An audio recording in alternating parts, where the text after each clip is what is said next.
Hi everyone. I just wanted to let you know that because I have a lot of pictures of my cat and family on my phone that I didn't have enough storage to complete that video. So here we are. Brad has very generously offered his phone and he's the one doing the cameraman work today, so thank you very much. So we're gonna just pick up where we left off, okay? So at the end of that first video, we were in a spinal twist. Here we are, coming right back into it. Inhale your arms up, exhale over to the left ear, into this left spinal twist. And you're just taking your breath in and out and noticing what that feels like. And even when you're in these postures, check back in. Am I clenching my jaw? Am I relaxed through the shoulder? How's my body feeling here? And other parts too. Then when you're ready, you can inhale and start to make your way back to center.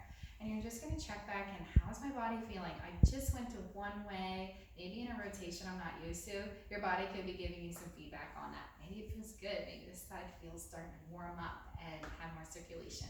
So why don't we do the other side, knowing this side might be different. Take your time, inhale, arms reach up overhead, create space through the spine. As you exhale, you'll turn towards your right side, knowing your option is to have your right arm behind the chair, on the armrest, or simply just on the leg, okay? So take whatever option on this side feels best for you.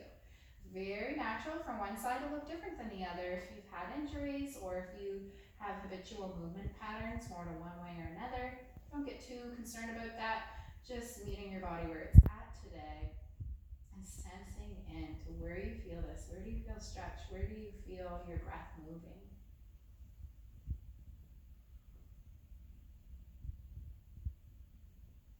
And anytime we're holding postures a little bit longer, you might notice the mind wants to jump to some other ideas or thoughts.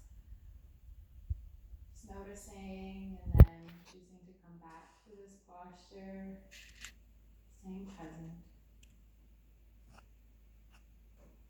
Being compassionate towards yourself. Of course, your mind might be busy today. And then when you're ready, coming back to center, your inhale, release your arm, come back to that centered posture. From now, we're going to go along to the work with our belt, or as I mentioned, you could use the belt that came with your house robe if you don't have a belt at home. So we're going to put the belt underneath our left foot, moving along to the lower body. So placing under your left foot, you're going to extend the left leg long. Now, if you've been sitting more than usual, you might start to really feel a stretch in the back of your leg. And it's not uncommon to have tight hamstrings in general, so just noticing that maybe the calf muscle feels tight, that's back here, hamstrings here. And just notice some people have a lot of extra range of motion. Maybe their knee wants to really extend straight. Just keep a tiny little bend to your knee for that to feel more comfortable. And then draw toes towards you if that is available. That's going to increase the stretch. Just notice what that feels like. Still thinking tall through this spine, your shoulder blades backing down, and breathing into the stretch. Beautiful way to lengthen the muscles in the back part of the leg. And then from here, I love to add some ankle and toe movements. A lot of yoga postures focus on the larger joints in the body. So here, let's come into the ankle and just do some rounding and also kind of outward rotation. So this is just inversion, eversion, supination, pronation, different words for similar motions that go through the ankle and midfoot. So getting into those ranges of motions, notice what it feels like to move the ankle and foot in that way. And then my other favorite part is squeezing the toes as you're doing that. So squeezing, letting out all the clicks and clunks or any type of stresses that you might feel of tension through the ankles, the toes. Great mindful movement practice. And then we're going to start to lower the foot down, okay? And by the way, if that's just too much to lift the foot up, you might keep your heel down and just simply pull the toes towards you and just work on calf lengthening. So that is a great option too. So release that side. We'll flip to the other side under your right foot this time. Sitting nice and tall, find those sitting bones, relax shoulders away from ears, lift the foot up, noticing how this side feels. Very common to have one side tighter than the other. So become aware of that, just kind of make note how everything's feeling, where you feel it. Notice if you're holding your breath, come back to that steady breathing.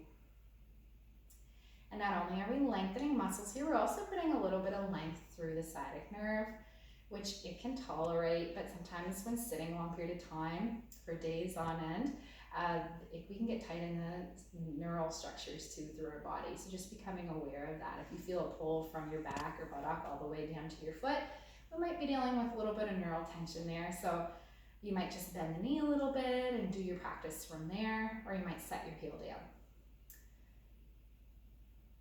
Over time, with practice, you might start to notice your body changing, okay? But it takes time, so definitely be patient with this practice. Be curious, knowing day to day, you might find that you move forward, move back. So that compassionate practice is important. Not trying to get anywhere in particular, just meeting yourself today with how your body is presenting and how it's feeling. Very good. Come back to center after squeezing those toes and releasing the ankles. Set the heel back down to the floor. You can release your strap. And then we're going to hold the strap, feet are back to where they were. Hold the strap about a little bit wider than shoulder width apart. Shoulder blades back and down. Inhale, you start to reach your arms back overhead. So it's like sun breaths, but we're creating a little bit of tension in the strap. And if arms overhead isn't accessible, you could just even do 90 degrees. But the main thing is you're creating this nice length through the collarbones and opening. You can bend the elbows if you need to, if you're finding pain through the shoulders. This is a great way to just anchor your hands onto something and let the rib cage lift up and expand, which just really facilitates that breath in.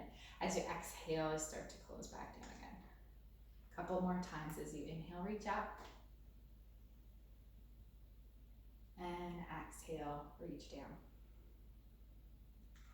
Very good. One last time if you'd like.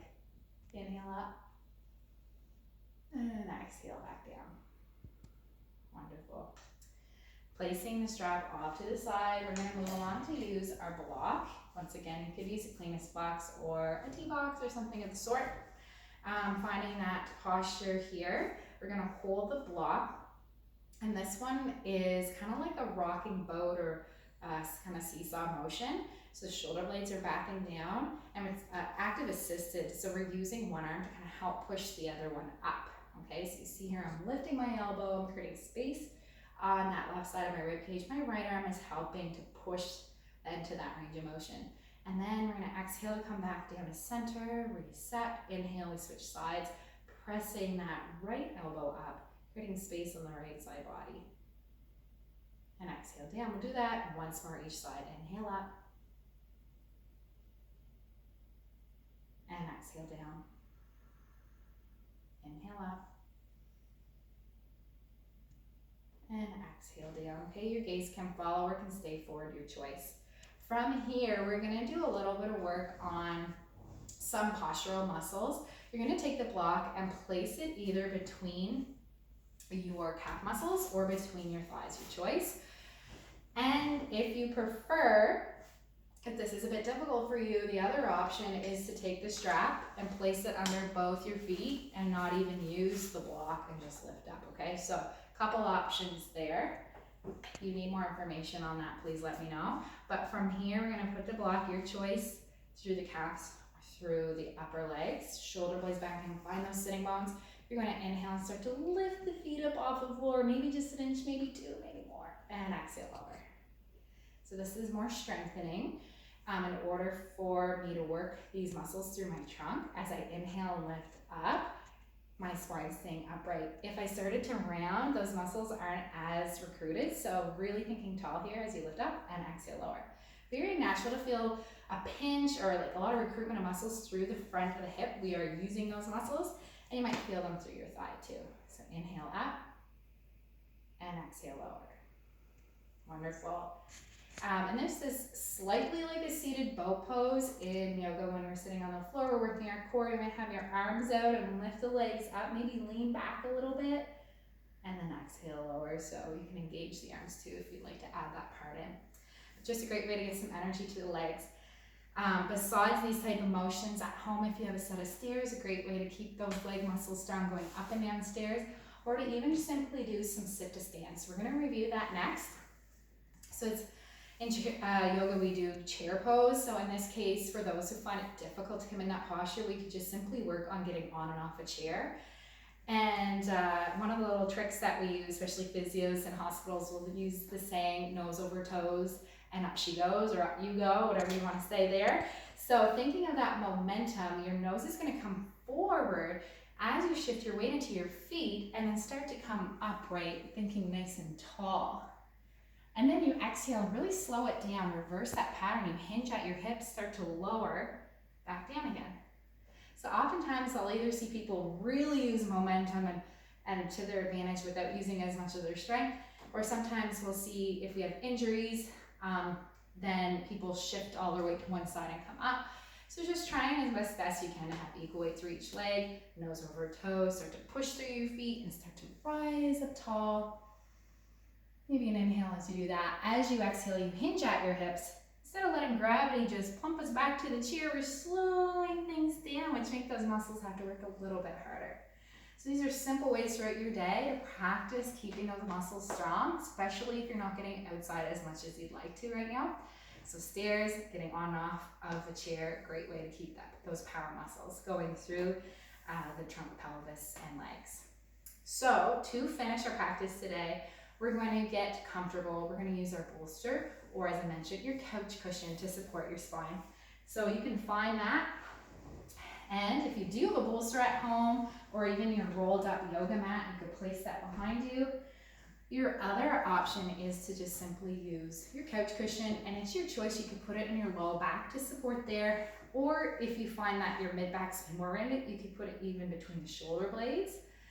Either way, you're finding that comfortable position. You're leaning back, you've done all this work today, and now you get to kind of check back in, relax the body and mind. So your feet are still on the floor, your shoulders away from the ears, and once again, choosing to close the eyes or soften the gaze downward. Taking a breath in and out. Taking a moment to thank yourself for practicing yoga today, giving back to your mind and body. And taking time for yourself.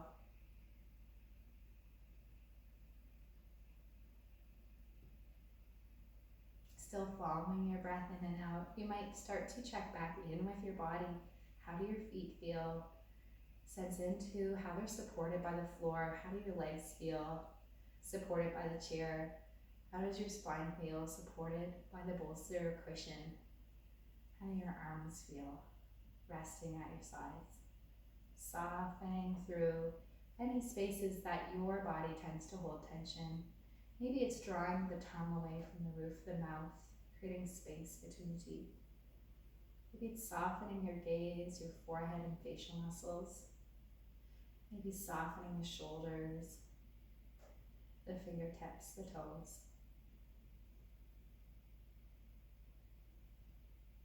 Releasing this tension as you come back to your breath.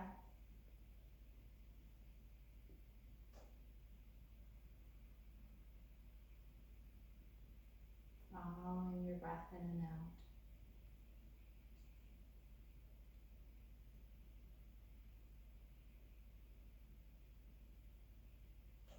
And to finish our practice today, just like with all my yoga practices, we're going to do a meditation, which is a love and kindness meditation. So you can place your hands over your heart. You can choose to keep your eyes closed for this if you'd like.